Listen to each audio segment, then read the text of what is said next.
Quando a gente olha e vê as imagens, tudo mexe com a gente, né? Não sabia que isso acontecia no Brasil. Agora eu vou parar mais pra pensar. Depois de ver todos os dias de fada. Não dá pra ficar construindo ponto sabendo disso. Daqui em diante a gente tem que pesquisar. São seres humanos que estão do outro lado.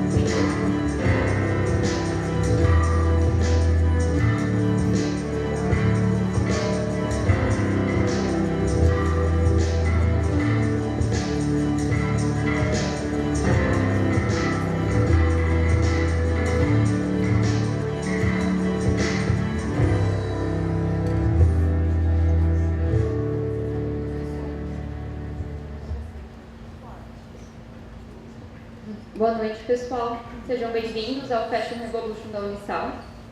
O Fashion Revolution é uma campanha global contra o trabalho escravo, a poluição ambiental e os impactos da moda. A gente do Fashion Revolution luta por uma moda mais consciente, mais ética, mais sustentável. A gente resolveu esse ano fazer um evento mais integrado com outros cursos, porque a gente acredita que, embora a bandeira da problemática existente na nossa indústria seja a gente que precise levantar, a conscientização, a preocupação com o próximo, com o meio ambiente é para todo mundo. Então a gente conseguiu fazer um evento integrado com curso de Direito, com curso de Publicidade, conseguimos trazer profissionais de outras áreas para fazer parte da nossa mesa, para que a gente consiga... Obrigada. Melhor.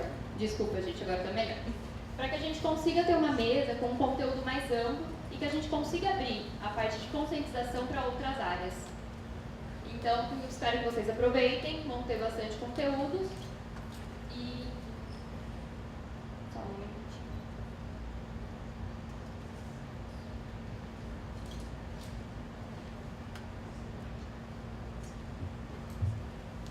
Nesse momento, a gente vai agradecer aos profissionais convidados que irão participar dessa mesa redonda do curso de moda Unisal. Agradecimento aos núcleos de Educação Ambiental e Direitos Humanos da Unisal, nesta noite representado por Daniel Figueira de Barros, a OAB de Americana, representado no dia de hoje pelos advogados Rodrigo Nazato, da Comissão da Jovem Advocacia, e Fábio Galassi, Antônio, da Comissão de Eventos.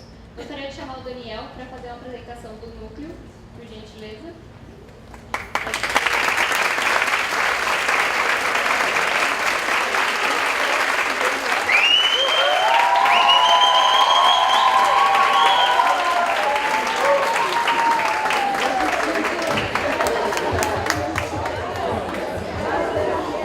Pessoal, boa noite a todos.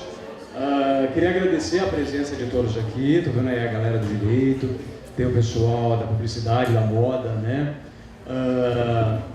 E queria começar o professor Wilson, o professor Wilson está aí também. Agradecer ao coordenador do curso, o professor Daniel Polese, a Cássia, a professora Ximenes também, a todos os envolvidos, tá, no evento do Fashion Revolution, tá? Foi uma parceria que o Núcleo de Educação Ambiental fez com o curso de moda, né, para tratar exatamente desse assunto, né? Como vocês viram no vídeo, né? Quanto custou o que eu visto, né? quantas expensas, né, eu vou ter ali e quais os segmentos eu vou estar impactando a estar ali trocando de roupa todo dia, comprando roupa ali todo dia, né?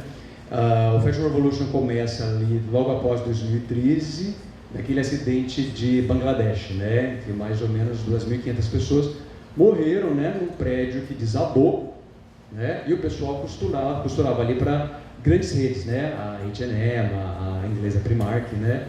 E isso fez a indústria da moda, né, ter ali um insight, né, de que o quanto custa, né, a gente está produzindo ali em grande escala e as pessoas consumindo ali de maneira desenfreada, né. Aqui no Unisal, a gente tem 3 núcleos, né, que vão estar trabalhando ali vários segmentos voltados à sociedade, fazendo parte ali da extensão. Então nós temos o núcleo de educação ambiental, o qual eu coordeno, a gente tem ali o núcleo dos direitos humanos e o núcleo étnico-racial, né? A partir dos próximos meses, vocês já vão estar vendo muito, né, dos 3 núcleos aparecendo ali no dia a dia de vocês, tá? Essa foi uma parceria que a gente fez para a parte ambiental e a questão fica, né, como a Natália colocou ali no filme, né, o quanto custa, né, para eu estar trocando de roupa todo dia. E a moda, né, como sendo ali uma grande força que inspira, conduz, influencia, cativa, né, ela tem ali uma grande responsabilidade para com a sociedade, tá? Então eu queria desejar a vocês um ótimo evento, aproveitem bem, né, e vamos prosseguir, tá? Obrigado, pessoal, boa noite, ótimo evento.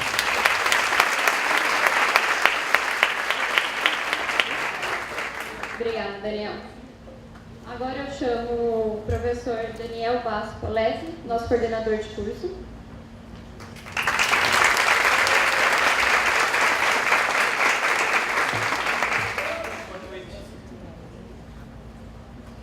Boa noite a todos, a todas presentes. Eu agradeço muito, primeiramente, a Natália pelo envolvimento, pela dedicação dela e a liderança no trabalho frente aos alunos e todos os alunos também que acompanharam ela na organização do evento e envolvimento de pessoas tão maravilhosas nesse contexto, né? Então, a Natália começou com esse trabalho no ano passado aqui no Unisal e esse ano nós percebemos assim que ela conseguiu fazer com que isso expandisse a outros cursos. É algo extremamente importante para todos nós, né? Agradeço aí ao Daniel, ao Wilson, a Ximenes, Luciana, Cássia, todos os professores envolvidos nas atividades e principalmente a vocês, alunos, e aos externos também que estão prestigiando o nosso evento. Esse é um evento, pessoal, que vai muito além do glamour da moda. Nós temos aqui coisas mais importantes, né? Mais importantes. É difícil na moda de falar sobre algo mais importante do que o glamour, às vezes, não é? Para algumas pessoas soa estranho, mas na verdade não é. Quando nós pensamos sobre a ONG, sobre o Fashion Revolution como um todo, nós falamos sobre questões que envolvem os direitos humanos, a sustentabilidade do planeta, as questões ligadas à precarização e aos problemas do trabalho, que não são poucos, são muitos.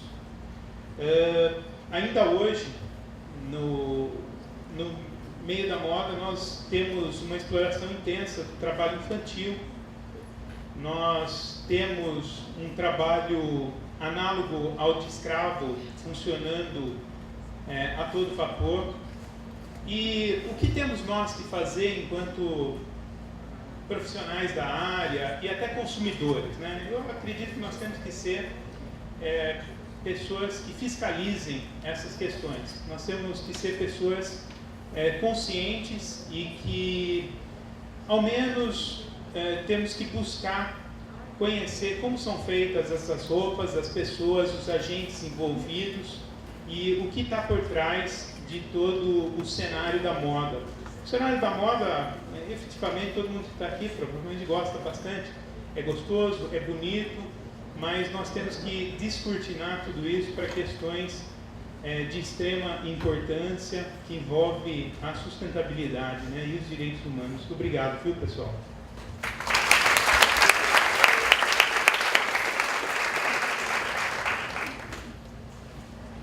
Então, a gente vai dar início à mesa. Vamos começar a chamar os profissionais para compor a mesa.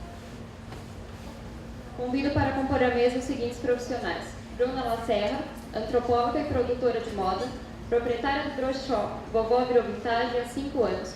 Atualmente desenvolve sua pesquisa de mestrado no laboratório da Unicamp sobre roupas, memórias e afetividade.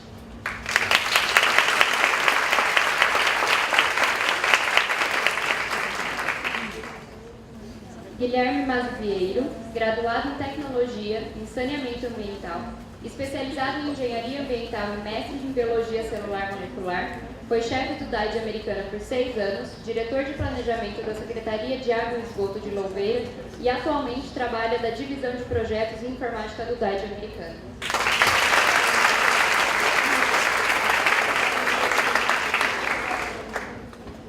Jaqueline Brossi, formada em jornalismo com vários cursos na área de moda, é consultora de imagem e produção de moda e estilo.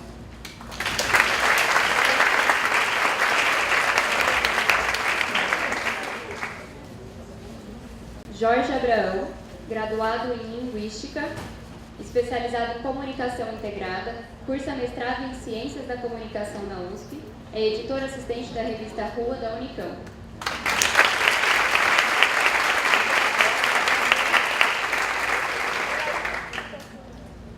Marina Torrezan, formada em moda pela Unisal e em negócios da moda, com especialização em produção de moda e consultoria de imagem, é membro da AICI,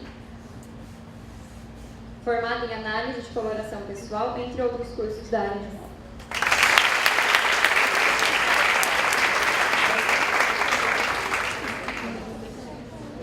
E por último, Tiago Berocco, que é advogado, especialista em Direito e Processo do Trabalho, foi advogado do Sindicato dos Trabalhadores do Vestuário de Americana e Região e do Sindicato dos Trabalhadores Metalúrgicos de Campinas e Região.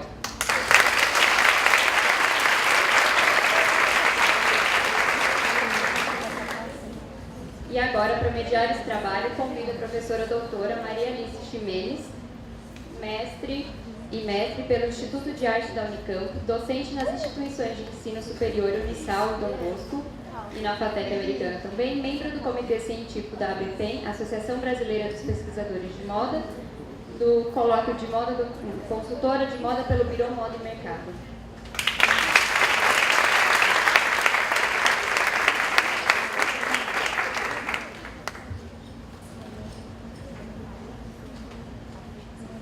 Alô? Boa noite a todos. Obrigada pela presença, obrigada por todos que compõem essa mesa, né? Literalmente a gente fala mesa, né? Mas é esse grupo de expertises que vão trazer aqui dentro do seu campo de saber um depoimento em torno do seu trabalho, e não só do seu trabalho, da sua visão crítica a respeito de um assunto tão importante como esse que a gente vai tratar nessa noite. É a semana do Fashion Revolution, a gente tem o Fashion Revolution Brasil, estamos todos pensando na questão da moda e sustentabilidade, e isso envolve muita coisa. A primeira delas é: a culpa não é da moda, a culpa é do ser humano. A primeira coisa, porque todo mundo fala, tudo a culpa é da moda, a anorexia, a culpa é da moda, né? O trabalho feito de forma ilícita, a culpa é da moda, né? A mão de obra escrava, a precarização, a culpa é da moda. Gente, a culpa é do ser humano, tá certo? Afinal de contas, nós temos um curso de moda aqui acontecendo. E hoje eu li uma frase que foi, acho que, o segundo fanzine do Fashion Revolution, que eu achei muito legal. O desperdício é uma falha no design. E eu achei, assim, uma frase reflexiva que a gente já pode começar a pensar a respeito disso. Eu nunca me esqueço, em 2004, quando eu comecei a dar aula aqui no Unisal, eu fazia Na época era um trabalho chamado estilismo. Hoje não é estilismo, hoje a gente sabe que é o desenvolvedor de coleção, que é uma outra coisa. E eu via muito tecido no chão da fábrica. Então, havia tecido espalhado por tudo quanto é canto. Naquela época, eu já pensava quanto dinheiro jogado no chão. E aí a gente vê nessa edição da São Paulo Fashion Week, a gente já vê o quê? Se consolidando, se cristalizando um pensamento sustentável, né? Um retorno ao handmade, à artesania. Na edição passada, a São Paulo Fashion Week já estava com um lema: nós não estamos aqui para vender roupas. E houve até um propósito de que as editoras usassem uma mesma peça de roupa variando durante a semana toda. Então, é importante que a gente seja consciente. Quando a gente lê isso aqui, olha, quem fez minhas roupas, é você tentar realmente assuntar, né? Fuçar. Que marca é essa? Deixa eu ver quem é, será que fez essa roupa? E não ter vergonha e, muito pelo contrário, ter, né, a autenticidade de frequentar, de vestir, de viver a experiência de uma coisa que está em alta, que é o brechó. Né? Não vou falar sobre isso, porque isso vai ser tratado aqui também, entre outros assuntos, mas vejam que são muitas vertentes que permeiam esse assunto. É a política, é a economia, é a sociedade, são os direitos, os deveres, né? É o planeta. Por falar em planeta, o planeta não é um shopping center. Né? É importante a gente se conscientizar disso.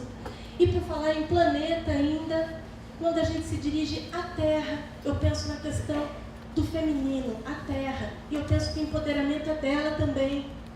Né? A Terra querendo se empoderar. Enfim. E às vezes a gente não se dá conta de muita coisa. Hoje a gente fala do Fashion Revolution, mas a gente tem que pensar em muitas coisas. Por exemplo, se eu passo na rua e escuto uma torneira aberta no parque, eu tenho que entrar e ver onde está essa torneira para fechar. Tem gente que passa falando que foi eu que abri. Então, essa consciência é um processo cultural que a gente vai transferindo para as gerações. E as crianças vão crescendo com um pensamento diferenciado.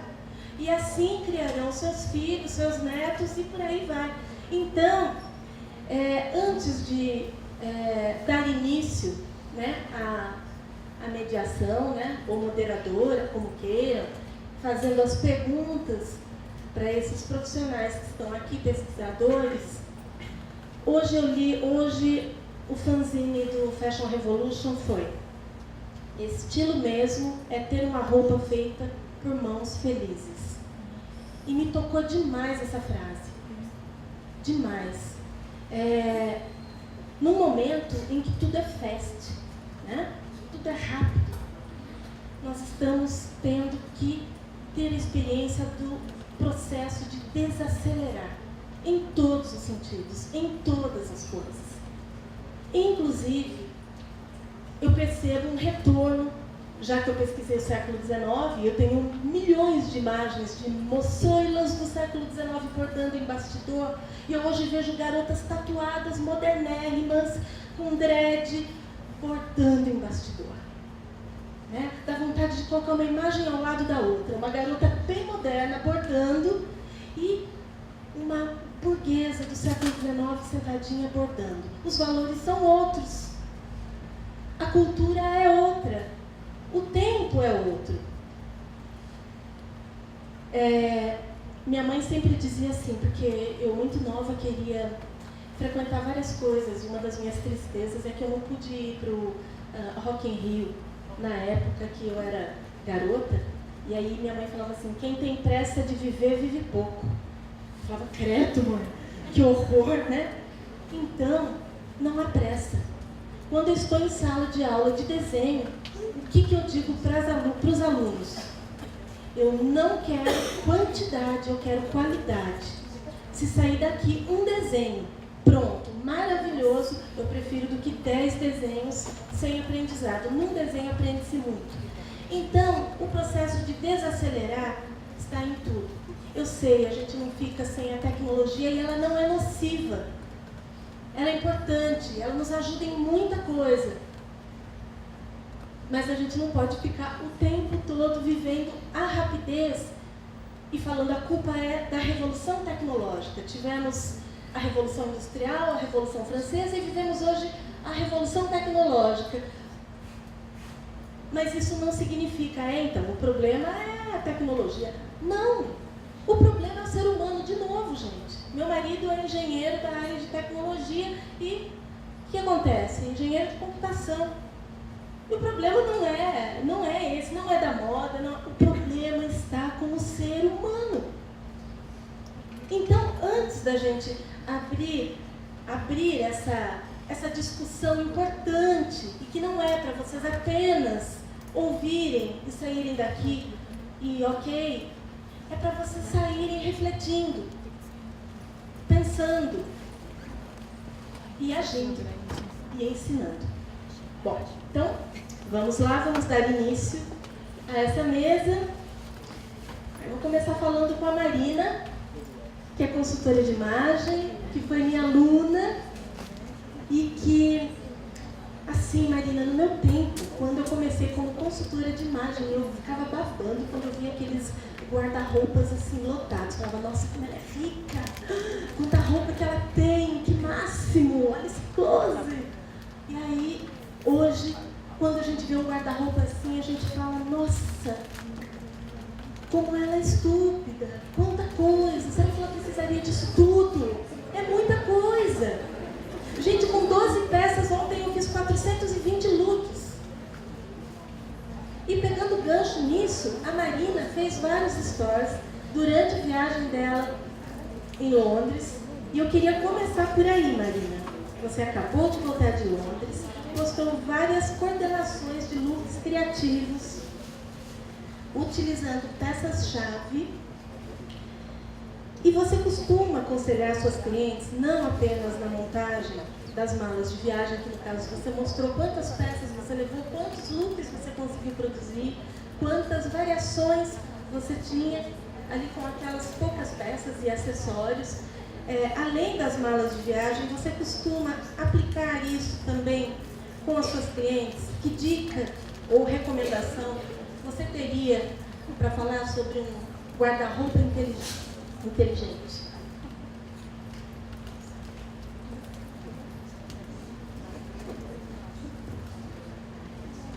Gente, primeiro eu quero agradecer pelo convite, é um grande prazer, uma honra poder estar aqui e compartilhar um pouquinho do que eu amo, do que eu escolhi como profissão, e principalmente num momento tão importante como esse.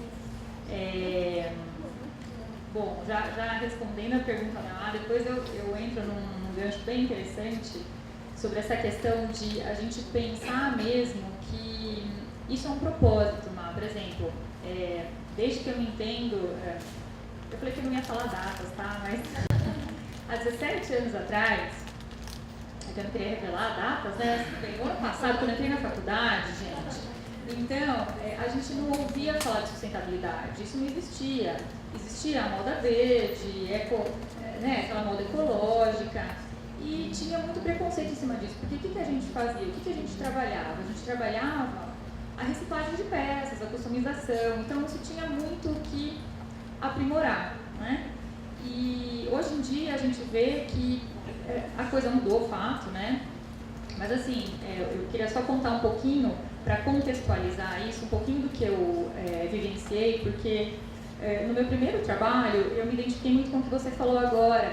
Eu estagiei numa confecção e lá eu fiquei por 2 anos, gente, e todo final do dia eu via o cortador, né, da confecção varrendo todo o salão e jogando aquele lixo fora. Eu falava, gente, mas não é possível eu jogar esse lixo fora, né?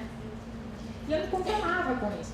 E aí eu sei que eu comecei a falar, olha, eu posso pegar e levar para mim esse retalho? E aí eu comecei a juntar esse retalho todo. Vocês lembram da Dona Ana, que eu sei que vocês lembram da marca de bolsa. Então assim, eu comecei a juntar esse retalho e fazer coisas, né? Então eu fazia bolsa, fazia roupa. e criei essa marca com a reciclagem desses tecidos, né? Com a customização. Então, assim, já tinha um olhar de ressignificação de moda, né? Eu acho que eu entendia isso como sustentabilidade. Um pouquinho mais para frente, eu resolvi ir para o meio de comunicação. E aí eu entendi que a minha missão, dentro de um jornal, de uma revista, era ensinar o meu leitor que moda vai muito além de roupa. E que a moda ela tem a ver com comportamento, com atitude, com valor, com modo. Né? Então, eu ficava feliz quando eu conseguia passar isso nos meus textos, em um editorial de moda. E por 3 anos eu segui nesse meio de comunicação.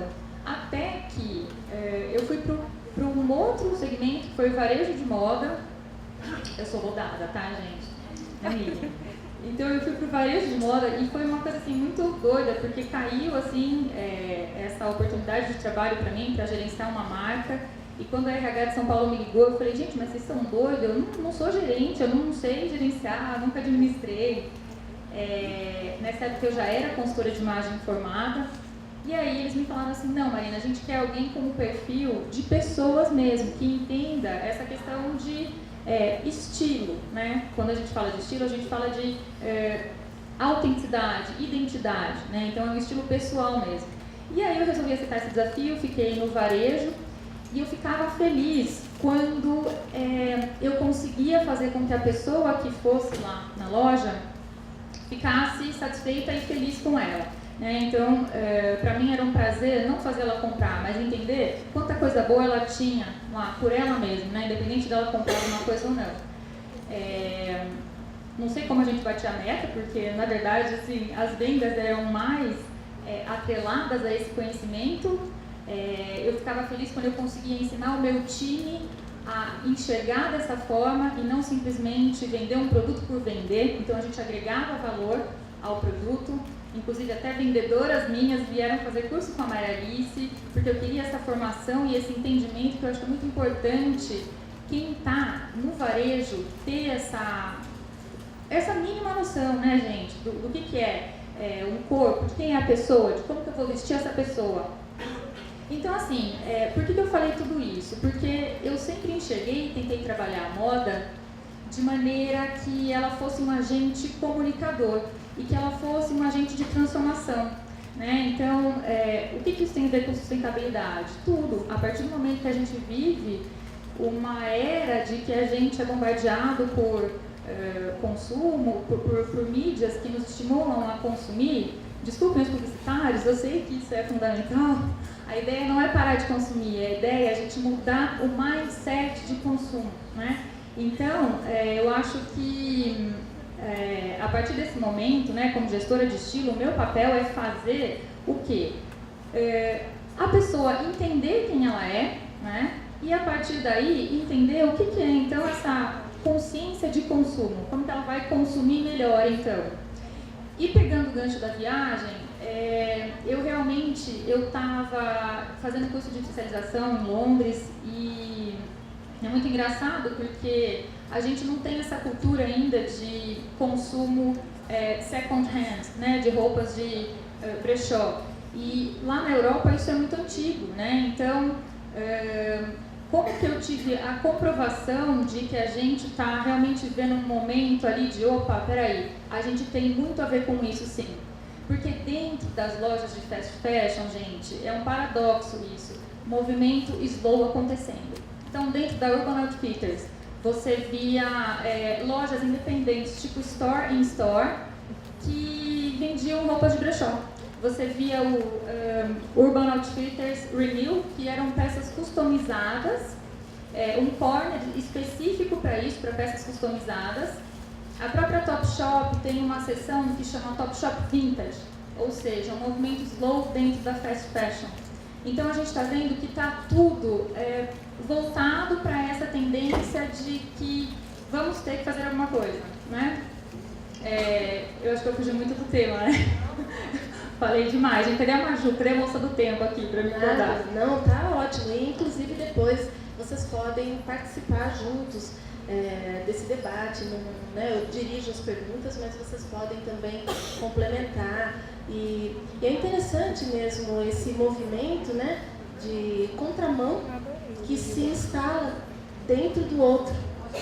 Isso é algo assim revelador, é um termômetro. A gente está agora em maio, vai ter o Copenhagen Fashion Summit, que é o maior evento de moda e sustentabilidade do mundo. E no relatório a ser discutido esse ano, o que eles trouxeram de pauta principal? Apenas 1% de roupa é reciclada em todo o mundo. Só 3% das indústrias, de toda a indústria da cadeia têxtil, pratica ações sustentáveis, né? E a gente despeja, essa indústria despeja 1,2 bilhões de toneladas, gente, de gases poluentes no ambiente. Então, quer dizer, como que a gente pode dizer que a gente não tem nada a ver com isso? Então, eu acho que isso não é uma tendência, isso é uma condição sine qua non para a gente sobreviver dentro do mercado, né? Então, pensar em práticas diferenciadas, pensar em ações mais sustentáveis, inclusive a H&M está com, eu acho que está mais engajada nisso, né? Com práticas desde recolhimento de peças e inovação também no feitio, na produção, né, dos tecidos, das peças, representantes em Bangladesh para poder vistoriar toda a produção. Então, até essas empresas de fast fashion estão nesse né? Exatamente. Então, acho que não tem volta, gente. É isso mesmo. Que bom. Que assim seja, né?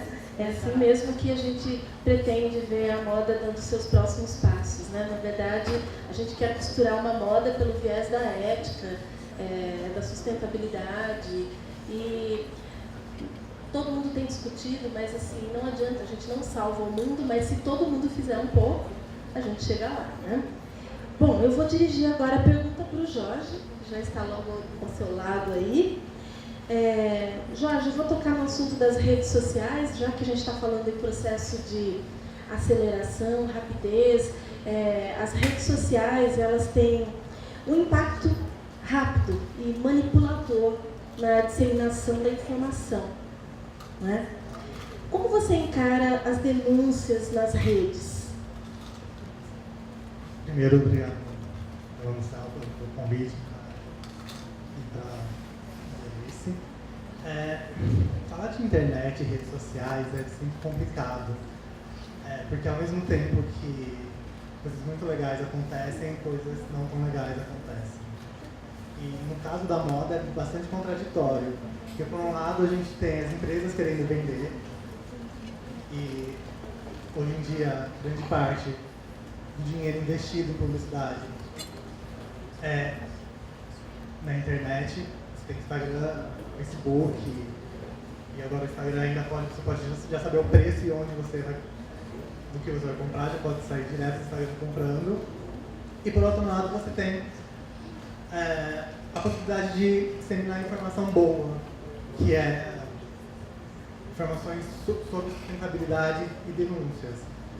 É muito complicado porque, devido aos filtros que a gente tem no Facebook, já repararam, quando você compra alguma coisa, depois você passa até a próxima compra vendo propaganda da mesma coisa. É um inferno isso.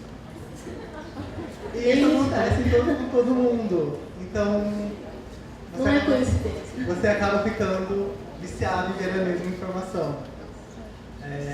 E nem sempre a gente vai atrás de informação sobre o outro lado da moda. Informação de como as pessoas trabalham, de como os produtos são feitos. Algumas marcas hoje em dia já trazem essas informações. A H&M é uma empresa bem contraditória, porque há alguns anos ela queimou todo o estoque que sobrou de uma coleção. E esse ano ela colocou no site até o endereço das fábricas em Bangladesh.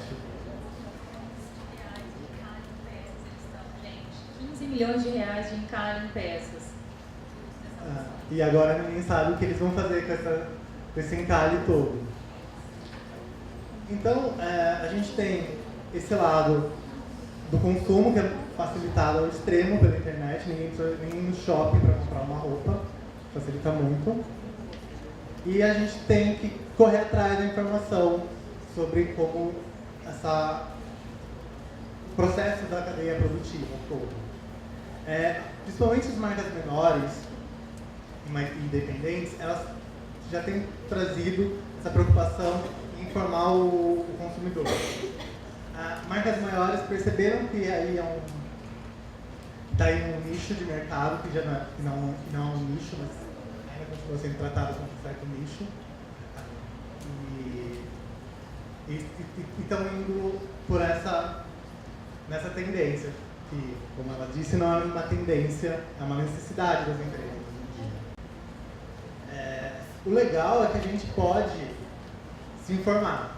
Tá? A gente pode correr atrás de informação e a gente pode divulgar, ajudar a divulgar a informação. É muito fácil para a gente fazer isso, é só ter um pouco de boa vontade. Como disse a Maria Alice, o problema não é a tecnologia, não é a moda, o problema são as pessoas. Então, algumas empresas, pensando nisso, começaram a educar o consumidor também a procurar informação e a dar informação de moda e da cadeia produtiva. Acho que esse é o caminho. Assim, hoje a gente tem nas redes aí um forte aliado para a gente fazer uma denúncia e as pessoas compartilham, as pessoas dão opiniões.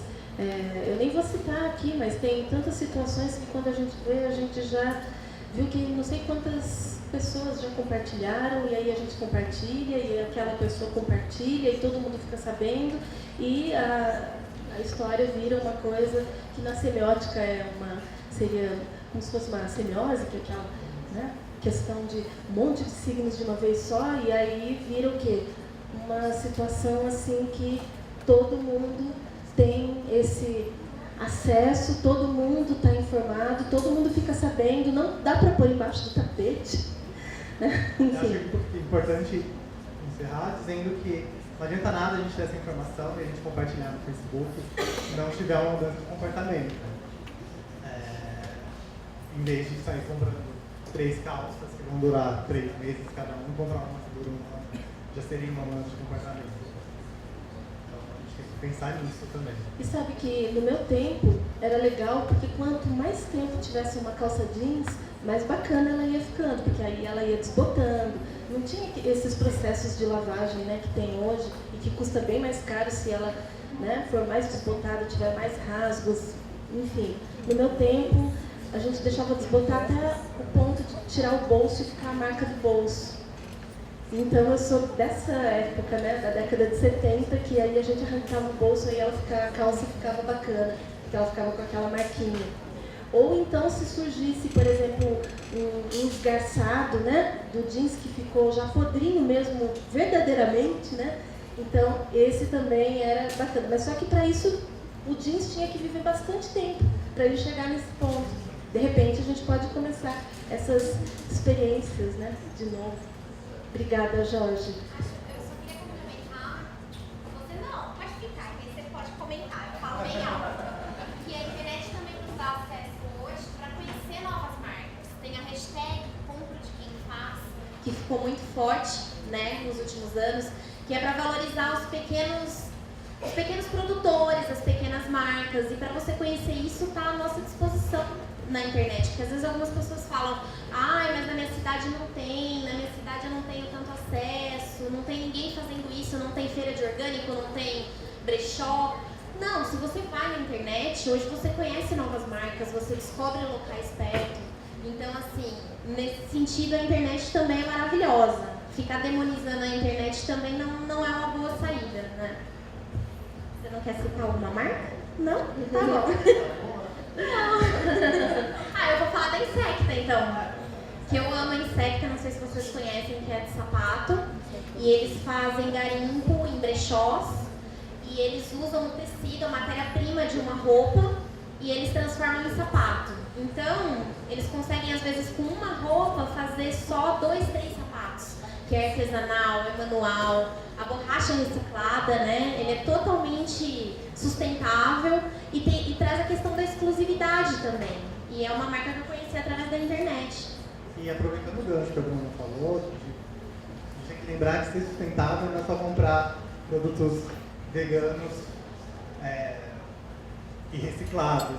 Ser sustentável também é comprar perto, apoiar o comércio local, apoiar a a loja da sua cidade, porque a gente adora o AliExpress, demora 4 meses para chegar, mas traz não há. A gente fica feliz com aquela roupa que chegou e não serve, porque a gente fica super feliz quando a caixa chega e fica super infeliz quando ela chegou e depois ele não serviu e aí.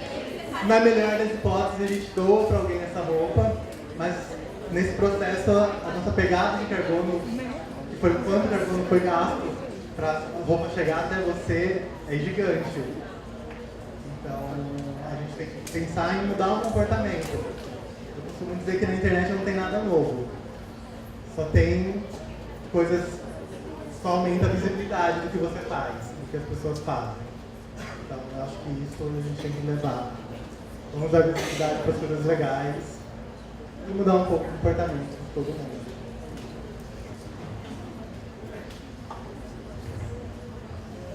Bom, eu faço o papel do diabinho aqui, né? Então, eu tenho que ficar criando provocações mesmo, né?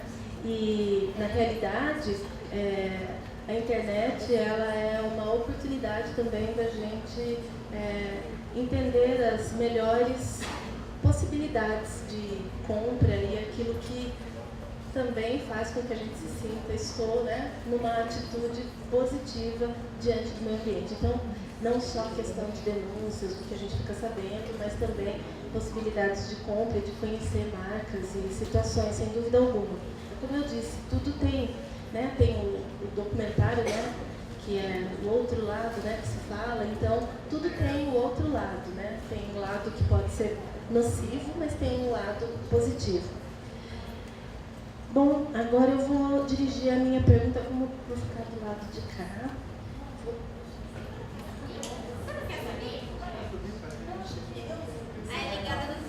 Sabe, gente, hoje eu acordei muito cedo, eu fiz muita coisa, até peço desculpas que eu me atrasei um pouquinho, porque eu peguei muito trânsito na Bandeirantes, mas eu, assim, não consigo ficar sentada, eu não consigo dar aula sentada, então eu prefiro ficar de pé, tá bom? Enfim, mas depois eu sento um pouquinho, tá? Porque é a hora que a coluna começa a doer, né? E aí a gente tem que sentar um pouquinho. Bom, gostaria de dirigir a minha pergunta ao Guilherme, pensando na questão da indústria. A gente falou de várias coisas, mas nós somos aqui um polo industrial ainda bastante conhecido. Já tivemos era de ouro e tudo, mas independente disso, né, de qualquer, nós não vamos entrar em outros assuntos, né, fugindo do foco que é a sustentabilidade. A gente sabe da potência da indústria têxtil e a Americana já chegou a ser o maior polo têxtil da América Latina, né? Eu trabalhei aqui na era de ouro, né, da indústria têxtil. E a minha pergunta é justamente voltada para a questão da indústria têxtil, que ainda é muito responsável em poluir o meio ambiente. E esse impacto vem sendo minimizado. Como você avalia também o desenvolvimento ético nesse setor? Até te digo isso porque eu presto consultoria para algumas indústrias aqui de Americana e da região, e quando tem auditoria fico de olho, assim, quero saber as coisas que acontecem, no sentido de será que realmente tudo isso é verdade, ou isso depois há um desconto nos impostos em função disso? Então eu queria que você avaliasse se ainda o meio ambiente está sendo muito atingido pelas indústrias, se esse pensamento já está se alargando mais. Bom, boa noite a todos. Agradeço o convite para participar da mesa, né? Eu vivo justamente no bastidor, né? No final da cadeia produtiva, desse universo que vocês vivem. O meu conhecimento sobre esse assunto é bem básico, mais do lado de processo. O que eu entendo de moda é um termo técnico estatístico, né? Para mim, no meu entendimento, moda é um evento que se repete dentro do espaço postal, o evento que mais se repete. Tá?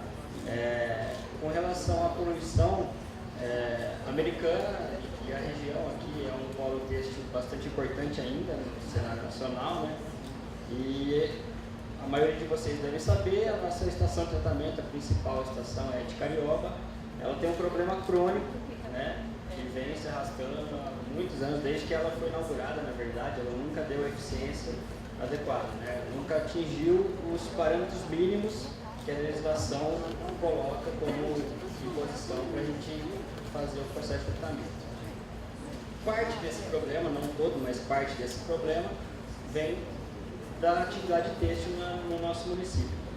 E isso envolve todos os processos da indústria têxtil, né? Não só a têxtil, mas como o foco aqui é esse. Então, desde o processo do tratamento das fibras, e talvez o maior problema que a gente enfrenta nesse momento é o tingimento, né? O beneficiamento desse tecido, a estamparia, o tingimento, todos os processos de coloração, né?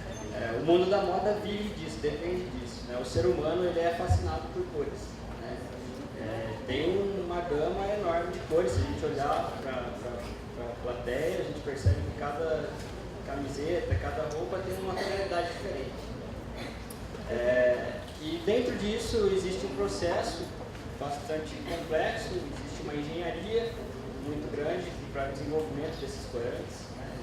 Isso é uma coisa bastante complicada. E na questão da fiscalização, eu por muito tempo fiquei à frente da fiscalização com relação às indústrias, né? A gente tem uma dificuldade com relação à informação desses processos, quais os produtos que estão sendo usados, né? E a gente fez um trabalho, até por exigência do Ministério Público. Tem o Grupo de Ação Especial do Meio Ambiente, que é o GAEMA, da nossa bacia hidrográfica, o GAEMA-PCJ. Esses promotores, é um grupo de promotores que vem desde 2008 tentando fazer, forçando o setor público, né, o poder público, a tomar as medidas para que esse processo deficiente de tratamento seja revertido e a gente consiga atender os padrões mínimos. Então, assim, a dificuldade de informação desses processos é muito complicada. O nosso colega falou que é muito fácil a gente achar informação, mas quando a gente se trata de processo, muitas vezes envolve segredo, né? Envolve alguma patente, algum segredo produtivo, que inclusive aqui em Americana algumas empresas têm esse tipo de coisa. Mas com relação às informações da própria matéria-prima, na minha questão eu enxergo muito a qualidade desse flete, né? A nossa preocupação maior está com relação a isso, se não vai causar impacto no processo, consequentemente no meio ambiente. Existe uma ficha de inspeção e segurança de produto químico. Essa ficha tem uma normalização internacional. Todo produto químico, todo composto químico, ele tem que preencher, tem que vir acompanhado dessa ficha de inspeção. O que a gente fez foi começar a exigir a apresentação dessas fichas para saber qual é a matéria-prima. O problema é que muitas dessas fichas elas são incompletas, né? Dentro dessas fichas tem a questão de segurança de meio ambiente, de manuseio e tudo mais, a composição química, característica física. Dentro desse contexto existe um parâmetro qualitativo que é com relação à toxicidade desses compostos químicos. E aí entra a parte da moda, o mundo cruel da moda, né? Que 20% dos compostos, né, utilizados na indústria têxtil são do grupo ASO, são os azocorantes, que a gente chama. É uma molécula química, né, que foi desenvolvida porque ela tem uma boa eficiência de, como a professora disse, ela usava até gastar, até descolorir. Ela tem uma boa aderência na fibra do tecido. Tá? Então essas moléculas, o que acontece? 20% delas são desse grupamento. E esse grupo, ele, apesar de ser bastante estável, quando ele é submetido a alguns processos químicos, ele acaba se quebrando. E quando ele se quebra, ele forma outros grupos químicos, outros compostos químicos, aminas aromáticas e outros elementos que são altamente e conhecidamente mutagênicos e carcinogênicos. Eles induzem a formação de câncer. Esse grupo ASO, inclusive, ele é, quando digerido, quando ele entra no trato intestinal, as bactérias elas degradam esse composto e aí formam essas aminas aromáticas que são metabolizadas no fígado e aí causam a indução de câncer de bexiga e de intestino. Então, e foi feito um estudo com relação a isso, inclusive com trabalhadores da indústria têxtil, com alta incidência dessas ocorrências. Tá? Então, o professor tinha citado no início, né, qual é o preço, quanto custa a nossa roupa. Né? Quando se trata da questão ambiental, a valoração desses impactos, isso é muito grande, né? É muito difícil da gente conseguir mensurar todo esse universo. Tá? Então, com relação à questão ética, justamente essa falta de informação ou essa omissão de informação para o próprio agente fiscalizador, isso é um problema muito sério. Lógico que como fiscais e como corresponsáveis da geração daquele resíduo, uma vez que lançado na rede de esgoto, no caso do DAE aqui, tem corresponsabilidade sobre esse resíduo, essa dificuldade de acesso à informação, até mesmo às vezes de uma visita, de uma vistoria, fica muito nebulosa, né? Então essa questão ética também é algo que fica ainda, a gente tem que ter um pouco de bom senso, tentar ponderar para chegar a um caminho ideal. Assim. Sem dúvida. E assim, pegando gancho nessa fala, Guilherme, você sabe que hoje muitos estilistas que são apoiados pela indústria têxtil, mesmo para São Paulo Fashion Week, teve recentemente um caso de uma estilista que ela veio conhecer uma indústria americana e ela, antes de fechar qualquer parceria, ela quis conhecer todos os processos, né? O quão verdadeira era a missão que estava estampada, né? De uma maneira tão emocionante, né? Nós somos isso, nós fazemos aquilo, né? E ela falou, eu quero conhecer todo o processo, porque para mim é inadmissível eu produzir qualquer coisa, eu levar para as passarelas qualquer recado e depois ter algum furo aí nessa coisa toda. Então a gente percebe que há um tempo atrás as marcas e mesmo os estilistas ficavam ávidos atrás dos grandes apoiadores, patrocinadores, mas hoje até nesse quesito a gente percebe essa ética, né? E essa estilista ela quis conhecer e saber. E outra questão foi uma indústria também aqui da nossa região, de estamparia, que recebeu um tecido que veio de um fornecedor de fora, que todo mundo sabe de onde é. E aí, o que aconteceu? Olha, a gente quer estampar, né, esse desenho aqui nesse tecido que nós temos. Eles fizeram um teste. E aí eles perceberam que quando puxava o tecido começava a romper, porque devido ao processo da estamparia, a qualidade daquele tecido, ela não suportava, ficava suscetível a um esgarço, né? Se tiver uma outra palavra melhor, até vocês podem me corrigir, mas esgarçava, abria. E aí essa indústria de estamparia se recusou a estampar. E a marca ficou assim, naquela ira. Como assim? Você sabe quem nós somos, né? Não, nós sabemos quem nós somos, que é uma excelente resposta, né? E, enfim, e não realizaram o trabalho em função do quê? Né? Dessa ética, dessa questão. Mas atualmente eu dou aula para o curso de Segurança da Informação e os alunos trazem, e eu dou projeto de trabalho de graduação para eles, e os alunos trazem várias situações, e muitos trazem auditoria, trabalhos de auditoria que eles estão realizando, e outros trazem cases, e outros trazem experiências. E, gente, nossa, mas tem tanta coisa, só que muitos não conseguem levar até o fim, outros são barrados, como você disse, né? Muita informação, é difícil a gente ter aproximação, e aqueles que vão realmente levantar mesmo dados e apontar os nomes e tal, é uma coisa bem séria, né? Para isso depois nós vamos falar com quem é da área de direito, né? E realmente é por aí. Mas estamos caminhando, né, Guilherme? Só para complementar, isso tem mudado, né? Ao longo do tempo, até com a ação do promotor, da promotoria, isso tem mudado bastante.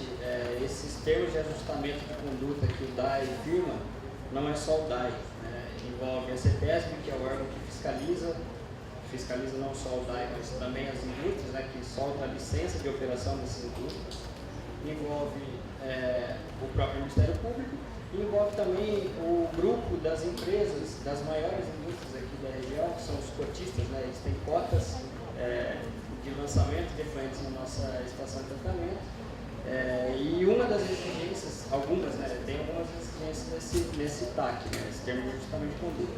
Mas duas principais são: ele quer uma rede telemétrica, ele quer que os dados sejam monitorados em tempo real, né? Encaminhar valores de pH, temperatura, que são parâmetros químicos, né, importantes no processo, e sólido suspenso.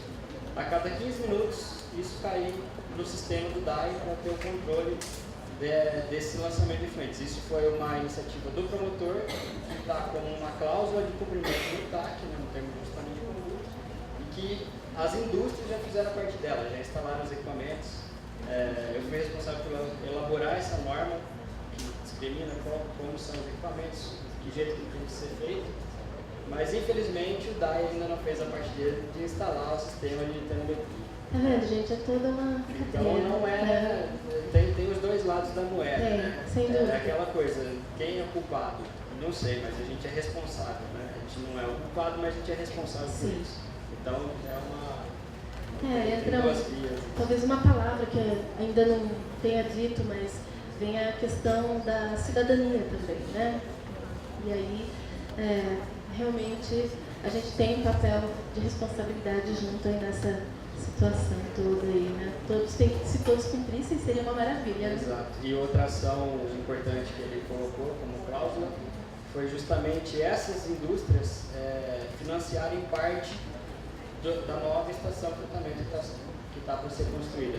Nesse momento, a gente está na etapa de revisão do projeto que foi entregue para a gente. Em breve vai ter a licitação, uma modalidade diferenciada de contratação. E, se Deus quiser, até o início do ano que vem, a gente está com a ET em andamento, em parte por financiamento dessas próprias indústrias. Então, acredito que o cenário esteja mudando um pouco, até porque, aquilo que eu falei, como eles têm a responsabilidade sobre a geração do resíduo e delegam a gente a capacidade de tratar esse resíduo, a responsabilidade de fazer o tratamento, essa responsabilidade é compartilhada. Então o promotor pegou esse gancho aí e conseguiu fazer. E isso também viabilizou até a execução desse projeto, porque o DAI não teria a verba suficiente para fazer a obra sozinho. Uma parte é o governo federal, com a verba do PAC, né, o Programa de Aceleração do Crescimento, outra parte do DAI e a terceira parte em algumas indústrias. Então tem essa mudança de conceito. Tá vendo, gente? Precisa todo mundo se alinhar, né? Se dependesse de um, né? Depende do outro, mas amém. Também sou positiva, se Deus quiser, vamos caminhar aí para dias melhores, né? Quem sabe a gente ainda não volta à Era de Ouro aqui, né? A ser a princesa tecelã, né? Quando eu conheci a Americana, eu falei, nossa, que legal, a entrada da cidade tem uma tecelagem e tem uma moça tecendo, né? Porque a Americana é considerada a princesa tecelã. Então, que ela volte a ser. Eu não perco minhas esperanças, viu, gente? Eu sou uma pessoa de fé, uma pessoa positiva. E eu acho que se a gente, né, for passando essas informações, conscientização, eu acho que a gente vai construindo aí alguma coisa melhor pela frente, né? Bom, agora, então, já que a história ficou bem voltada para a área de direitos e deveres, eu vou falar com o Thiago e bem dentro dessa questão mesmo, sobre direitos dos funcionários, como proteger, como amparar, né? Enfim, como como assim, como a lei está tratando a questão desses trabalhadores em situações precárias, denúncia de trabalho, enfim, é sabido de muitos casos de trabalho escravo, entre outras questões indevidas, no que diz respeito ao ser humano, que são, infelizmente, evidenciadas na moda. Você destacaria algum fato que te chamou a atenção? Como você diria sobre essa situação, né, que a gente poderia falar, precarização, enfim? Primeiramente, professora Maria Alice Ximenes, né, gostaria... Posso quebrar o protocolo e ficar aqui? Por favor. Porque senão eu fico de costas pro pessoal aqui. Ainda bem a gente conversar. Você igual eu. Também gosto de... Primeiramente, eu queria cumprimentar os meus colegas, né, dizer que a exposição foi muito interessante, já tem bastante coisa para a gente ouvir, acho que vai ser muito legal até o final. Agradecer o convite feito pela Natália e parabenizar ao curso, a todos vocês aqui pela iniciativa, parabéns mesmo, viu, professor? Uma excelente iniciativa de reflexão, principalmente em tempos como este, né, que nós estamos vivendo, um tempo complicado para a nossa sociedade, para o mundo, para a sociedade brasileira, um tempo de golpe de Estado que nós vivemos, quando houve a deposição de uma presidente legitimamente eleita nesse país, que passou pela reforma trabalhista, passou pelo congelamento dos gastos públicos, passará possivelmente pela reforma da Previdência. Então nós vivemos um golpe de Estado nesse país. Nós vivemos um golpe. E quem não assimilou isso ainda, me desculpe, está vivendo num conto de fadas. Então é preciso quebrar, é preciso acabar com isso. A reforma trabalhista é aí um exemplo da precarização dos direitos dos trabalhadores. Foi falado aqui da indústria têxtil no município de Americana. O maior exemplo de destruição dos direitos dos trabalhadores.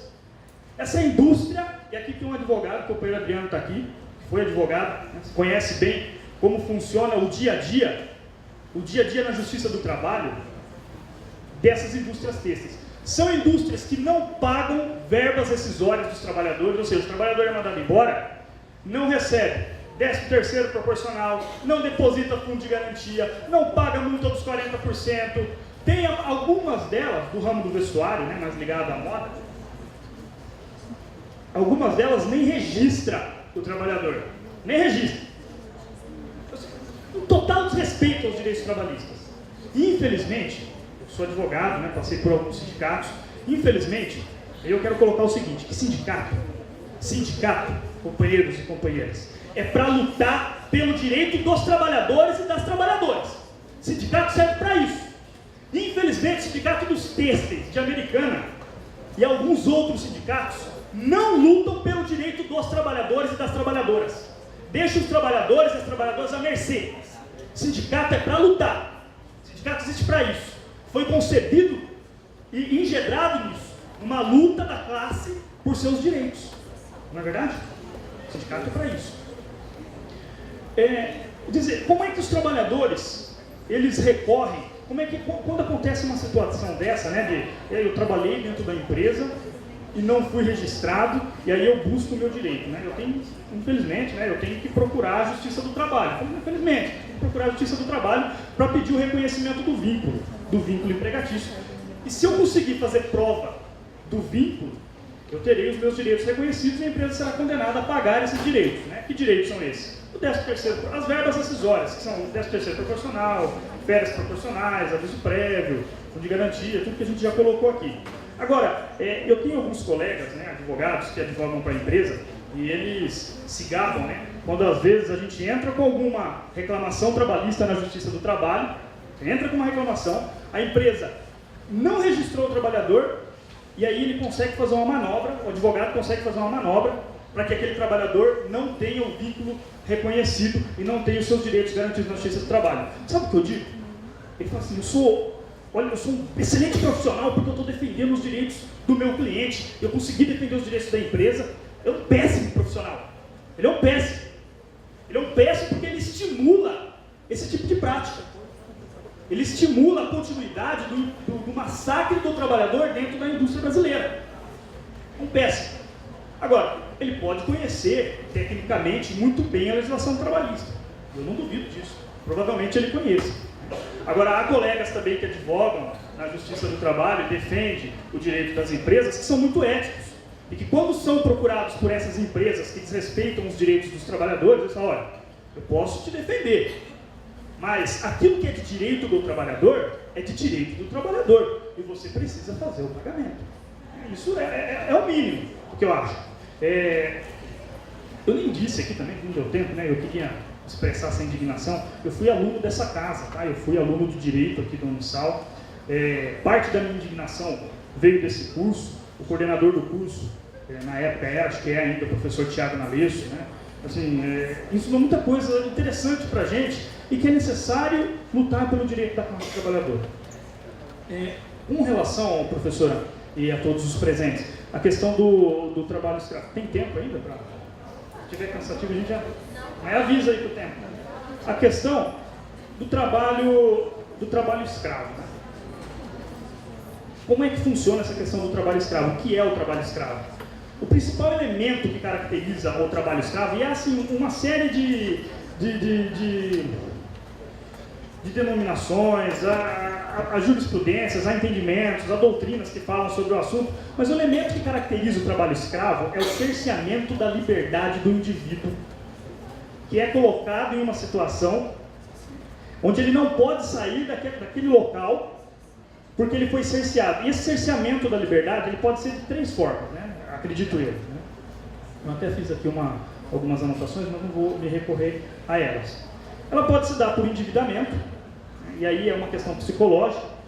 Ele contrai dívidas ao longo desse contrato de trabalho, de tal forma que ele não consegue sair do espaço onde ele está. Ele tem que trabalhar para pagar aquela dívida. Então, ele é contratado para trabalhar numa indústria têxtil ou do vestuário aqui na região. E aí, a alimentação que ele recebe, o patrão fala que ele tem que pagar. O alojamento onde ele dorme, que são os mais precários possíveis, acreditem nisso, acreditem, eu passei pelo sindicato dos vestuários, passei pelo sindicato dos trabalhadores da construção civil, principalmente no sindicato da construção civil, há uma precariedade enorme com relação aos alojamentos. Diz para aquele trabalhador que ele tem que pagar o alojamento, que ele tem que pagar os remédios que o patrão deu para ele, em caso dele ter ficado doente, porque esses trabalhadores geralmente vêm de longe, vêm de muito longe, então eles não têm recurso nenhum. E tudo que eles contraem, a empresa vai colocando num banco, vai gerando uma dívida, e essa dívida é interminável. O trabalhador nunca mais consegue sair dali. Essa dívida se torna interminável, ele não consegue contabilizar, ele não consegue aferir qual é o valor dessa dívida. Então ele trabalha para pagar uma dívida que não termina nunca. Uma outra forma de cerceamento da liberdade é a coação física mesmo. Né? Há situações de trabalhadores, principalmente isso no meio rural. Há também alguns casos em confecções, que você tem um jagunço, o cara armado, que fica ali do lado e impede o trabalhador de sair do local de trabalho. À noite, o alojamento onde ele fica, eu digo alojamento porque essas pessoas, elas vêm de fora, elas não são daqui. O local onde essa pessoa fica é trancado. Tem o jagunço, o cerceamento, é a coação física mesmo, isso existe. Há pessoas que dizem que não, viu? Teve um ex-presidente, vice-presidente chamado José Alencar, que chegou a dizer que no Brasil não existia trabalho escravo. Existe. Uma outra forma... Bom, essa seria assim, acho que as principais formas. A do endividamento é a principal delas. E o que leva à existência do trabalho escravo? Né? A culpa é de quem? E aí foi colocado aqui de quem é a culpa. Né? A culpa é do sistema. Nós vivemos em um sistema que é o sistema capitalista. E esse sistema, ele é legal, viu? Até a Constituição Federal diz que o sistema que nós adotamos no nosso país é o sistema capitalista. Ele não é legal, ele é imoral. Ele não é legal, ele é imoral. Esse sistema, o sistema capitalista, ele concentra a riqueza. E quando você concentra a riqueza, você gera pobreza. Não é essa a lógica? Se eu concentro, se eu pego toda a riqueza, não vai sobrar para outros. E para esses que não sobram, eles são obrigados a vender a sua força de trabalho das mais variadas formas possíveis. E nos rincões desse país, infelizmente, as pessoas em pouco conhecimento acabam sendo aliciadas para o trabalho escravo. O aliciamento acontece por um intermediário que a gente costuma chamar de gato. É o gato, né?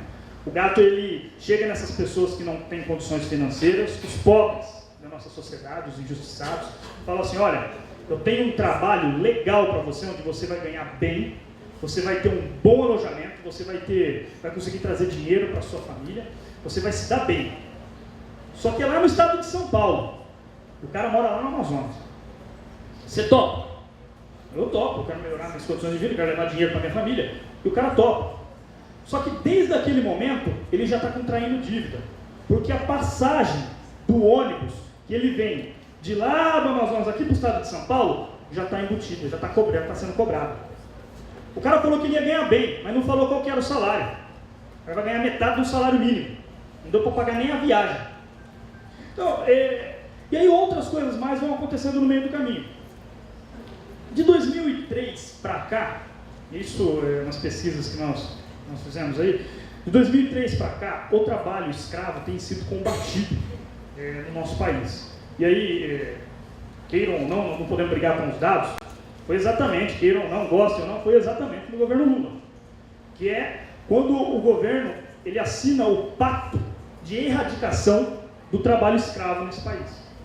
E começa um trabalho sistemático de erradicação do trabalho escravo. Então você tem aí, em 2003, em 2004, o Ministério do Trabalho lança a lista suja, né, onde é colocado ali o nome das empresas. Eu poderia falar aqui, mas está gravando, né? Tem um monte de empresa nessa condição de trabalho. Aí eles começam a aparecer na lista suja. E nessa lista, as empresas que estão nessa lista, elas são impedidas, né, de contratar com o governo, elas são impedidas, elas não conseguem ter incentivos fiscais, e é uma lista que vai queimando a empresa, né?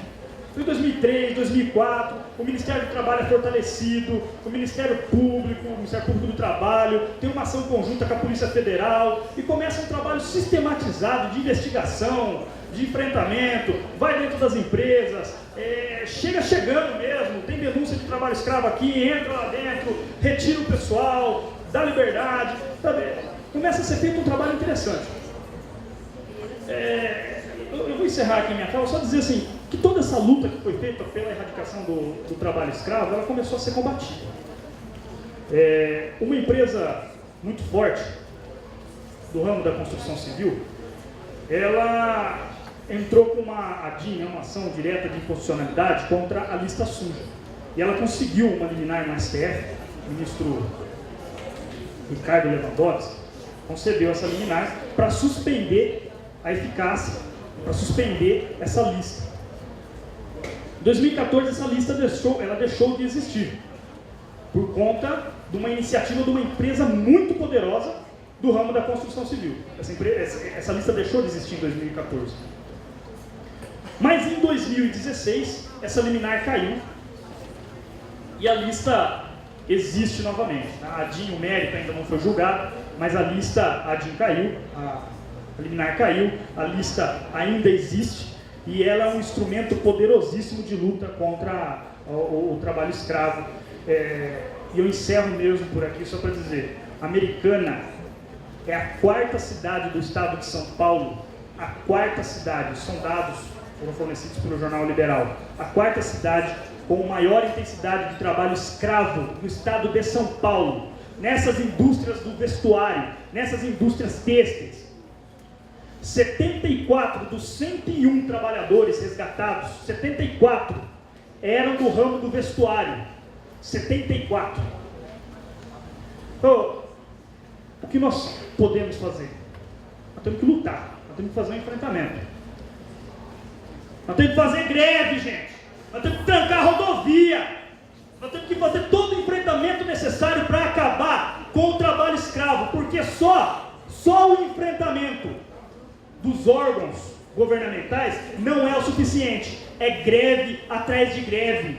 É trancamento de avenida para acabar com o trabalho escravo, para acabar com a precarização do trabalho, para revogar a reforma trabalhista que aconteceu nesse país.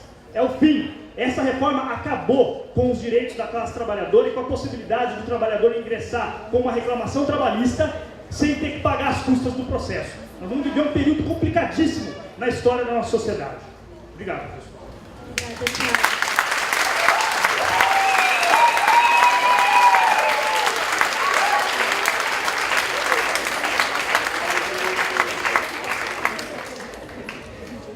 gostaria de fazer vários comentários, porque a gente se inflama com tanta coisa que é real e é verdadeiro, né? Na realidade, a sociedade escravocrata que não acabou, que ela ainda sobrevive, mas como o nosso tempo se encurta, eu comecei como uma consultora e termino com outra, mas antes eu vou pedir para Bruna falar a respeito da cultura dos brechós, para a Bruna falar sobre a questão das pessoas que consomem, se ainda há resistência, se há preconceito, e sobre a sua pesquisa de mestrado, que é sobre roupa, memória e afetividade. Boa noite, gente. Eu já falei antes de ser apresentado, já comecei a falar antes. Obrigada por todos que estão aqui com a gente até esse momento. E eu vou retomar uma fala sua, que você falou e me chocou o pessoal, né? Quando você falou a palavra estúpida, né?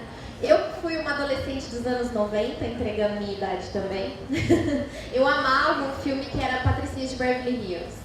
Que, né, quem aqui já assistiu sabe do que eu tô falando. Aquele guarda-roupa enorme, digital, a história de não repetir roupa, a história da garota que era excluída por não ser bem vestida, não estar à altura. E na época a gente achava isso legal. E assim, é necessário hoje a gente olhar para trás e reconhecer, como você falou, que a gente era um pouco estúpido.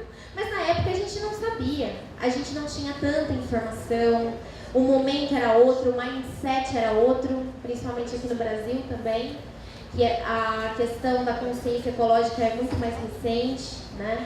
Então, pegando o brechó, o Vovô Virou Vintage, que é meu brechó e existe há quase 6 anos. Gente, coisa de 6 anos atrás, quando eu criei o brechó, eu ainda ouvia comentários do tipo: eu não compro roupa de morto. Ah, legal, você tem um brechó, mas não compro roupa de morto. Ah, é mofado, tem cheiro de naftalina. 6 anos, gente. Então, assim, é recente a mudança desse mindset todo. Hoje a gente sabe que não é assim que funcionam os brechós, né? Brechó tem coisa nova, tem coisa com etiqueta. Porque hoje o que está acontecendo? A gente está acordando. Finalmente, a gente está revendo os nossos guarda-roupas, a gente está revendo as nossas atitudes. Antes, a gente também não tinha contato com tantas denúncias. A crueldade de todo esse descarte das matérias-primas, todo esse processo, a gente não tinha tanta consciência, né? E hoje não tem mais como negar, não tem mais como fechar os olhos, as coisas estão aí pra gente ver, ainda tem obscurecimento de algumas informações, mas há muitas denúncias também, então assim, não tem como mais dizer, não sabia, né? Então hoje a gente olha pra trás e fala, puxa, eu era estúpido, como que eu pude pensar assim? Gente, eu sou antropóloga e eu pensava assim adolescente, mas tudo bem. Eu acho que a gente tem que reconhecer quem nós fomos para saber quem nós seremos. Eu acho que esse é o processo. Não adianta a gente ficar só na culpa. A gente tem que agir, a gente tem que mudar. E não é só mudar, mudança já não dá mais conta. A gente tem que se transformar. O planeta, a gente está em dívida com o planeta. O planeta está ruindo. Eu vou contar de novo a história dos dinossauros que Jorge odeia, mas eu vou contar. Existiram 5 ondas de extinção desde que o planeta é planeta. E os cientistas dizem que a gente está vivendo a 6ª onda e pela primeira vez é o homem que é responsável pela própria extinção. Então, assim, olha o tamanho da nossa responsabilidade. Hoje, quando a gente compra, o ato de comprar é um ato social. A gente pensa, mas o que eu vou fazer? É tão pouco, né? Tá todo mundo fazendo errado, vou fazer um pouquinho errado aqui também, tudo bem? Não, gente, somos seres políticos. E hoje o ato de comprar com consciência já é transformar o mundo, já é transformar as próximas gerações. Então, há muito nas nossas mãos. Então, isso é muito interessante da gente pensar, a questão da mudança. Eu trouxe para vocês alguns dados aqui. Eu estava com o meu celular, não só tirando fotos. Os brechós entram nessa história porque eles são uma alternativa em tempos de crise. A gente pensa que o brechó é uma coisa muito recente, é uma coisa que está começando, mas ele já tem um impacto muito grande. Eu falo que as pessoas podem comprar no brechó por 3 motivos. Por necessidade, porque é um acesso mais barato às roupas. Elas podem comprar por curiosidade, porque é incrível e a gente encontra itens exclusivos, mas também por ideologia. E é por essa que a gente tem que lutar. Então eu trouxe uns dados para vocês saberem a importância do brechó hoje. 92% das pessoas tiveram que cortar as despesas nos últimos 12 meses. 92, gente. 81% das pessoas dizem que se interessariam por bens de segunda mão. É possível economizar até 80% em relação a produtos novos nos brechós. Segmento de brechó cresceu 210% nos últimos 5 anos. Hoje são mais de 11 mil estabelecimentos no Brasil e o setor movimenta 5 milhões por ano aqui no nosso país, só aqui no nosso país. Então, essa história de que não é legal, é roupa de morto, isso aí já caiu por terra. E não é só comprar em brechó, gente. Existem outras alternativas interessantes, porque a gente sabe que hoje ser sustentável, né, não é só uma tendência, é uma necessidade para a nossa sobrevivência. É uma mudança no padrão de comportamento coletivo. Então eu trouxe aqui algumas alternativas. Eu estou defendendo o brechó, porque eu amo o brechó, sou dona de um brechó, mas não é só dessa maneira. Porque a gente pensa que, então eu tenho que mudar, eu tenho que parar de consumir. Como ela falou muito bem, não é parar de consumir, é consumir com equilíbrio, é pensar antes de comprar. É pensar que todas essas roupas novas que estão surgindo no mercado, elas vão ter que ser descartadas, elas vão virar lixo, essa nova matéria-prima. Então, você pode ressignificar o seu guarda-roupa, você pode doar as peças que você não usa mais, você pode trocar entre amigas, isso já tem até uma moda, digamos assim, de trocas. As amigas fazem um chá, fazem um café e trocam as roupas entre elas. Comprar em brechó, reformar as roupas, atualizar as peças que vocês já têm, né? Fazer o upcycling, a customização. Eu trago novamente a hashtag compra de quem faz, que é valorizar os pequenos artesãos, os pequenos produtores, saber, né, quem fez minhas roupas, saber de quem você está comprando, valorizar essas marcas que estão começando. Comprar menos em fast fashion. Gente, não é parar, não posso mais comprar em fast fashion nunca mais. Não posso mais usar roupa colorida, que eu tanto amo, porque a gente é apaixonado por coisas. Pode. Só que você tem que pensar o quanto você vai consumir. É consumir menos e melhor. Essa é uma questão. Até para ter coisas de mais qualidade. As pessoas pensam às vezes, então a partir de agora eu tenho que pagar baratinho nas coisas. Não posso mais pagar caro porque é feio. Não, gente, pode investir em peças que vão durar muito. Tem às vezes uma calça jeans, como você falou, né, Jorge?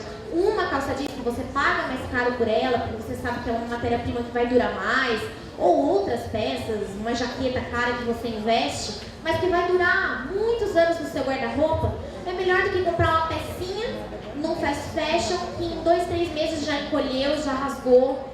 Então pode pagar caro, quem tem o poder aquisitivo não está errado. É também uma forma de ser sustentável investir em peças que vão durar mais. Armário cápsula, que é uma ideia muito legal, que contra aquela ideia que a gente tinha de deslumbramento com guarda-roupas cheios, lotados. E eu também pensava assim, gente, nossa, eu quero um desse, eu não vou repetir roupa nunca mais. Não, agora o armário cápsula com 12 peças você pode viver um ano. E você, ou menos, né? Aí é você quem determina. Mas você vai fazendo novos looks e ressignificando as peças do seu guarda-roupa. Tenha sempre um plano em mente quando for comprar. Não compre por impulso, não compre para preencher o vazio de vocês, que eu sei que a gente faz. Compra quando tá triste, quando bate a bad, a gente vai lá e dá uma compradinha. E aí a gente acaba comprando coisas que a gente olha pro guarda-roupa e depois você fala, onde eu tava com a cabeça quando eu comprei isso? Então vamos botar a cabeça no lugar e sempre pensar antes de comprar. Não comprar por impulso. E eu trago uma diquinha para vocês, que é fazer um diário de consumo.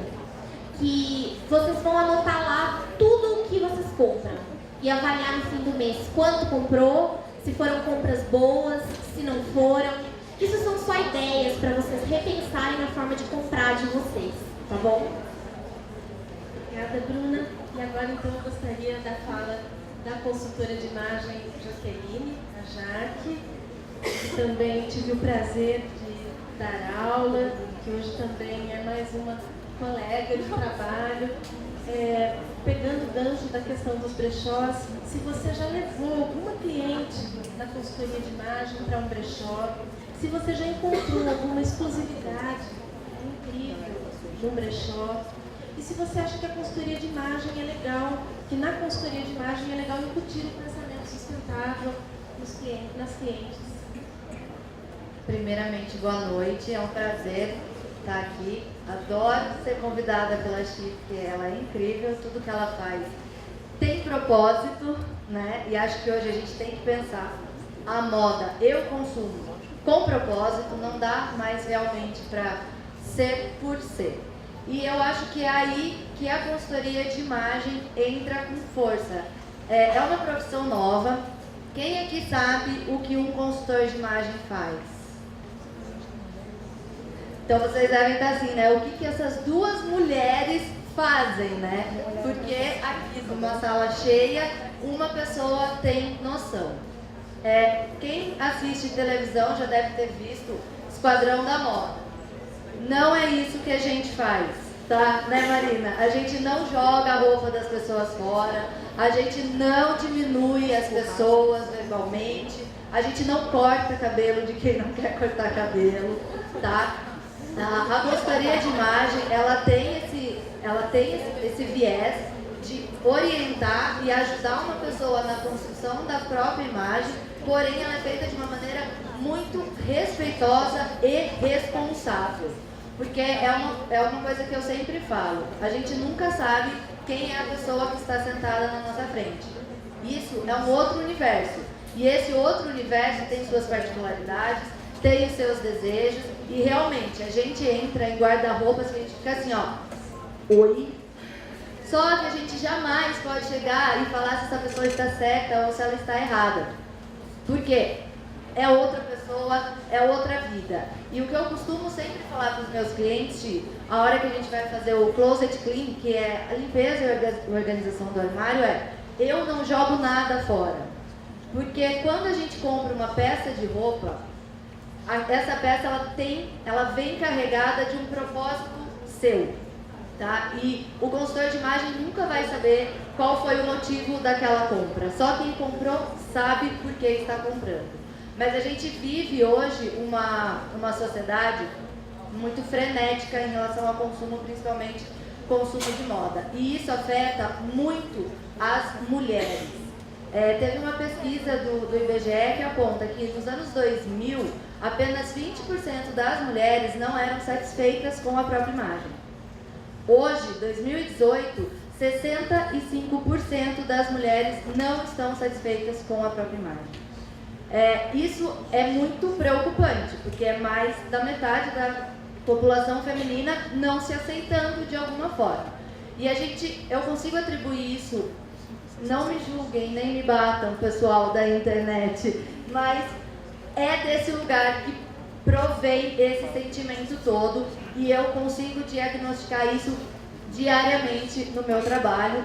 Inclusive, estou fazendo um atendimento que a pessoa me procurou porque ela falou: eu não aguento mais não atingir a perfeição que as redes sociais me mostram.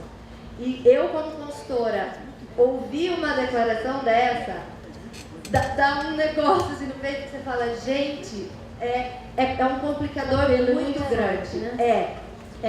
E é bom, Chi, porque mostra que as pessoas também estão reconhecendo que tá demais tudo isso que está sendo mostrado. Porque o que acontece, gente?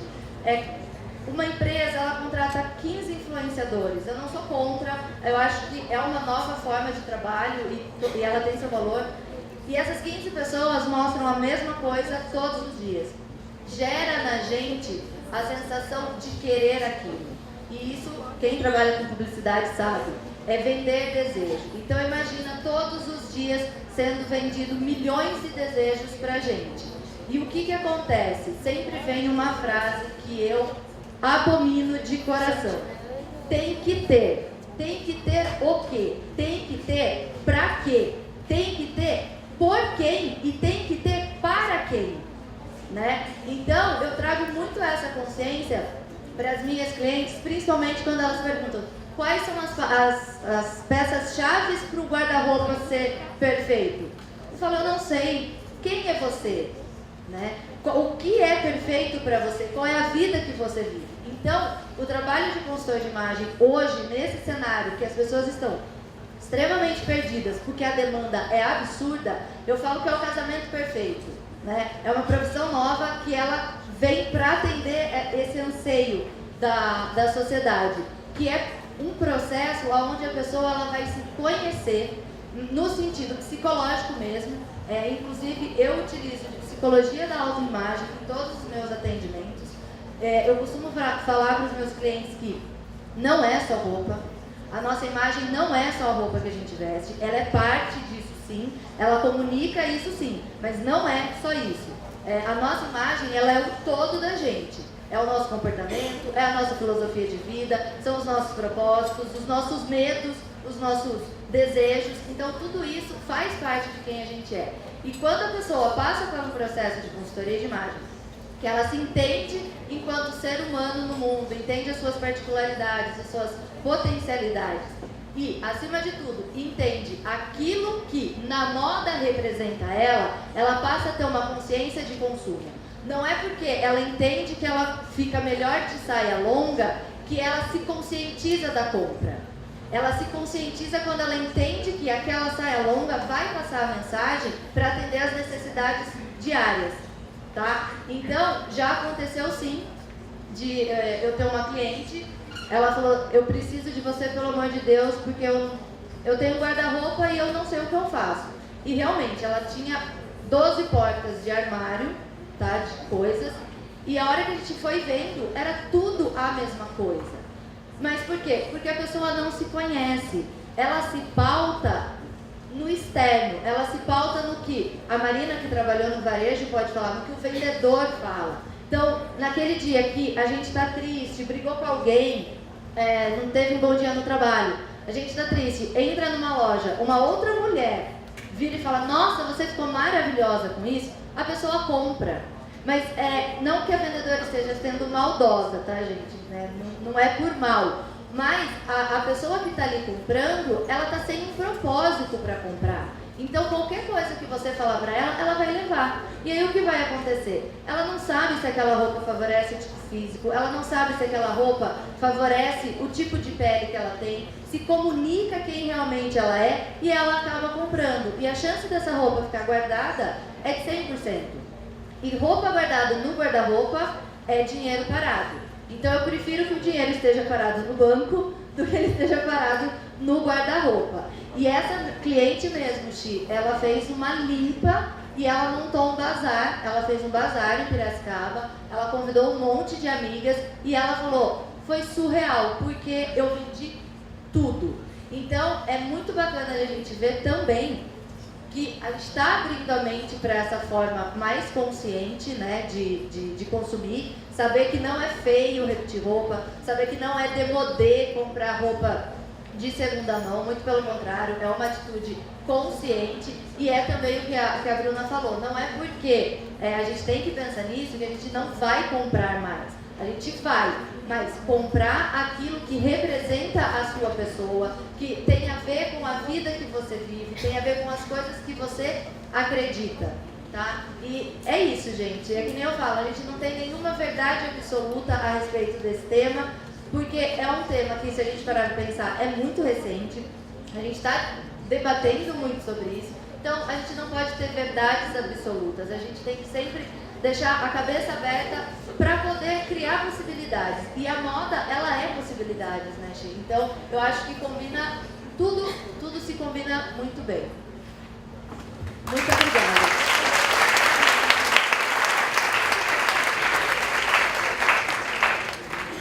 Bom, gente, eu adoraria ficar aqui fazendo mais perguntas. Eu vou agora passar a palavra para a embaixadora estudantil aqui do Unisal, do Fashion Revolution, a Natália, já agradecendo pela oportunidade e parabenizando pelo empenho que a gente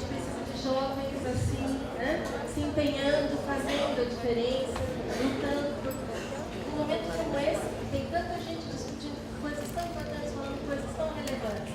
Então, parabéns, Natália. Obrigada a todos que estão aqui. E agora, então, a nossa embaixadora fica com a palavra. Obrigada, Chico, pelas palavras.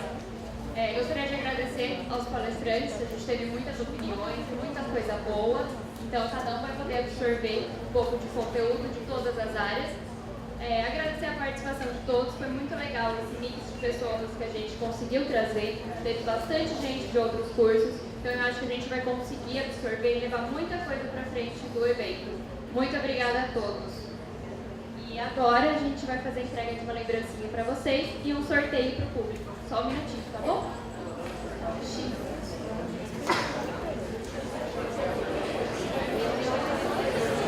Pessoal, vamos fazer o sorteio primeiro.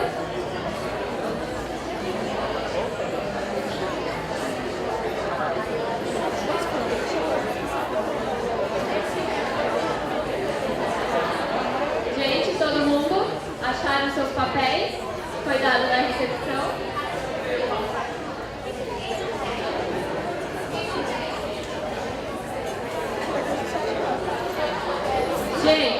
Gente, a gente vai fazer o sorteio. Vocês estão com os papéis de vocês? Podemos fazer? Tem gente que não tem papel? Ah, cara, é sacanagem, hein? Do time nosso. Vou pegar um papelzinho, peraí. Você quer dois? Um pra você e um pra você?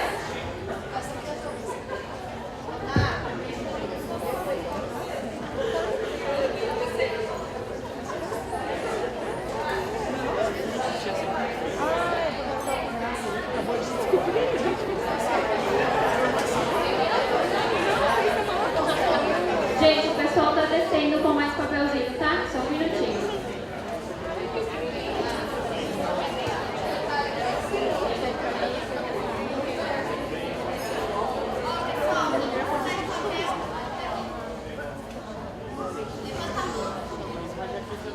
Quem tá sem papelzinho?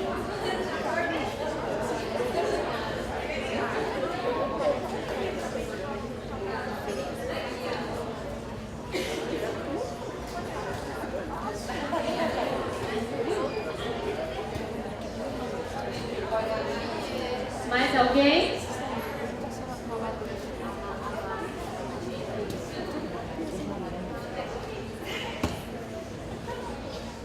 Obrigada, meninas. Acho que todo mundo pegou. Bora lá.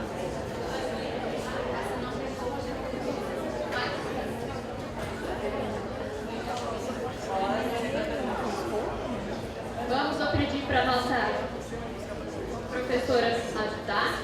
Sortear um papelzinho.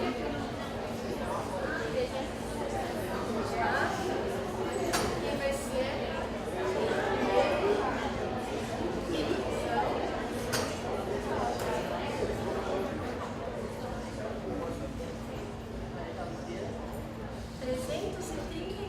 ...333. Tá presente?